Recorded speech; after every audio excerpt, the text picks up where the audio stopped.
If you travel to Japan, you might notice something surprising. Babies drinking brown tea instead of juice and eating fish instead of sweet purees.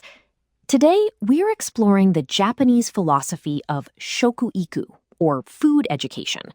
We'll uncover the neuroscience behind why introducing savory flavors early on is the ultimate secret to building a highly capable brain, and how it can save you from years of picky eating.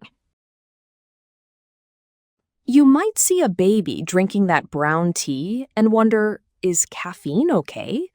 Don't worry, it's roasted barley tea, completely caffeine-free and sugar-free. But this simple drink reveals a much deeper Japanese philosophy called Shokuiku, or food education. In Japan, we believe that the power to eat is the power to live. Shokuiku is a lifelong project of building a healthy body, cultivating gratitude for nature, and learning social skills by sharing meals. But here is the most important part. Even the most ideal philosophy isn't sustainable if eating becomes a stressful chore. To truly nourish a child, they must learn to enjoy eating. The ability to appreciate complex flavors, sweet, sour, salty, bitter, and umami, is not something we are just born with. It is a gift cultivated through experience. By exposing babies to the rich, authentic tastes of seasonal ingredients, we help them discover the joy of real food.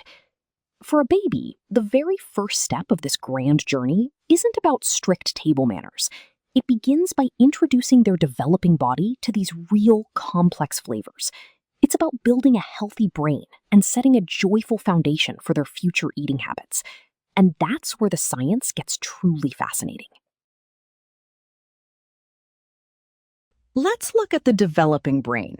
The infant brain is roughly 60% fat, relying heavily on DHA, an omega-3 fatty acid, to build its neural networks. A famous long-term research project from the University of Bristol, the ALSPAC study, followed thousands of children. They found that higher maternal seafood intake was linked to measurably better verbal IQ and fine motor skills by age 8. Now, standard Western weaning foods like rice cereal or sweet fruit purees are wonderful, accessible sources of energy that babies absolutely need to grow. We don't need to eliminate them, but we can observe how our children respond when we gently add brain-boosting foods to the menu. When we introduce real, savory, and complex flavors, like a mild whitefish or umami broth, alongside their regular meals, we give their taste buds a wider vocabulary. It's not about forcing a strict diet, it's about expanding their world before their brains are completely wired to expect only sweet flavors.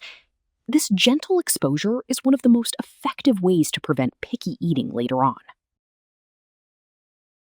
So, how can you implement this Japanese Shokuiku wisdom? You don't need to cook traditional Japanese meals, and you don't have to do this perfectly for every single meal. Just try these 2 highly practical, low-pressure steps. Step 1. Swap the sweet drinks for neutral hydration. If you usually give your toddler fruit juice, try replacing it with water or a caffeine-free tea, like roasted barley tea or chamomile.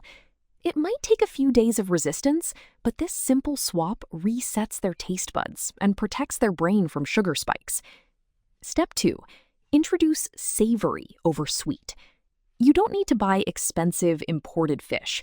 Next time you prepare dinner for the family, just take a tiny piece of mild whitefish, like cod or tilapia, or some steamed vegetables, with a tiny drop of savory broth, and mash it up for your baby. Introduce the concept of umami, the complex, savory taste, before they get addicted to the sweet taste of fruit pouches. Remember, the goal is not to force them to eat a huge meal. Just offering a tiny bite at weekend dinners is more than enough to start building that flavor vocabulary. Parenting is exhausting, and grabbing a sweet fruit pouch is incredibly convenient. We've all been there. But the gentle moments you invest now in feeding their brain with complex, real foods will save you years of battling a picky eater later. Before you go, I want to know, what is your child's absolute favorite food right now? Drop one food emoji in the comments below. If you want more science-backed Japanese parenting tools to make your days a little easier, subscribe to Japanese Parenting Lab. See you in the next video.